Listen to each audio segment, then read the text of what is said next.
So I think education is one of our biggest problems. While we've always said that, look, India invested in universities as opposed to primary education in the beginning after independence and so on and so forth. You look at the state of our universities today, and I think it's not just about the money you spend on universities. It's all the ecosystem you build around it. China managed to attract a lot of foreign universities there. Foreign university, when you set up, when professors come back to India, they're not just looking for the job, it's also about the ecosystem they live in, right? And that is a big challenge in our country. So you have to take a much more holistic view to this, as opposed to just the funding for research alone. That, of course, is critical, but you also have to do other things around that.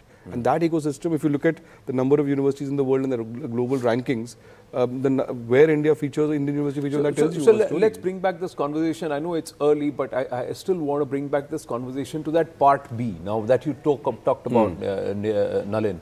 What is going to be the strategic vision? What should be the economic vision? I know that budget speech may already be ready. It may already be part of the draft, and the Bai Khata, electronic Bai Khata will be already locked and booked.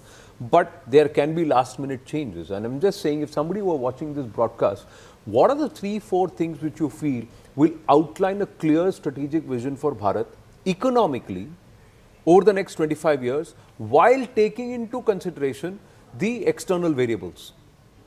And I'm going to ask all of you this. Yes, now starting with you, Nalin. So, because khabar aapne di thi.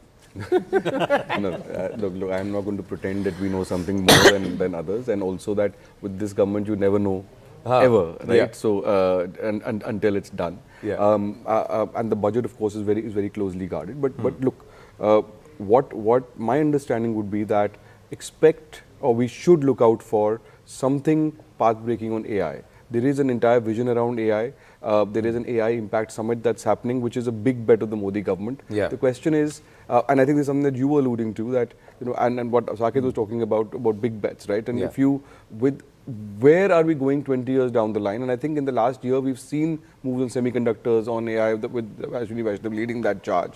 The question is, what now? And what is the extent of the ambition we're talking about? That we'll have to wait and watch on. Yeah, AI, defense, pharma. And the second is on defense. Haan I think we are creating a military-industrial complex. There is a huge opening on private sector, including in areas of defense that were never opened up. So I think that's another big bet. We should watch out for how much that increases, how much opening happens there. Because historically, in every major economy, when you have spending on defense, it's not just for defense. That has a huge knock-on effect in other parts of the economy always as well. Correct. But you have to also have those kind of courses structured in our educational curriculum so that you are able to bring out skill. Now, semiconductors is a plan that's been happening for the last 5-6 years. But how many institutions are actually now pivoting to hardware engineering, chip design, skilling there? How many of the institutions who are teaching engineering courses, science courses, have actually now hardwired ingrained 4-year programs so that you have engineers who can help in chip design, semiconductor manufacturing, and in those factories? You had to import a lot of professors from Taiwan and China, but have we done that already? Because we are setting out foundries, but who's going to man those foundries and who's going to be able to run those foundries? These are all questions. We also have Adarsh Narahari, founder and MD Primus Life. Namaste, good Sunday morning. We're all working, markets are working. Thank you for that, Adarsh, and you've also woken up early. Let me ask you, this is the question. What is that part B? What is the strategic vision that you're expecting from the Honorable Finance Minister today? Hi, good morning, everyone. So, from my lens, I think aging in India and elder care in India has been looked at from the lens of welfare. I think it's high time it's looked at from the economic opportunity it presents by catering to what is going to be the largest base of the population by the year 2041. Right? We're not that far away from 2041. India is not going to be a young country forever. So it's high time we started looking at what we can do to tap into this sector and give dignity and independence to our elders. So what we would look at from the lens of elder care and age tech is fundamentally around solving for reverse mortgage. I think a well thought out reverse mortgage policy brings financial independence to elders, which thereby brings dignity, because a lot of elders have assets, but they don't necessarily have a lot of liquidity. The second thing is, of course, GST on services for people like us who are into elder care. For somebody who's spent a lot of time paying taxes, possibly a lower tax rate for services around elders in GST might actually spur the sector.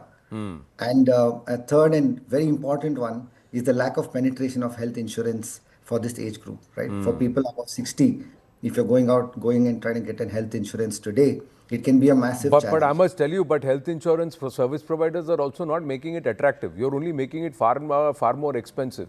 And again, I'm just saying because for everyone, health insurance has to be renewed end of the year. So year end happening, Yeah. and we look at that, and then we're saying, hello, yeah, there's supposed to be consideration. So yeah, streamlining of that, yes. Palliative care is something which is going to be a big business going forward. That is something.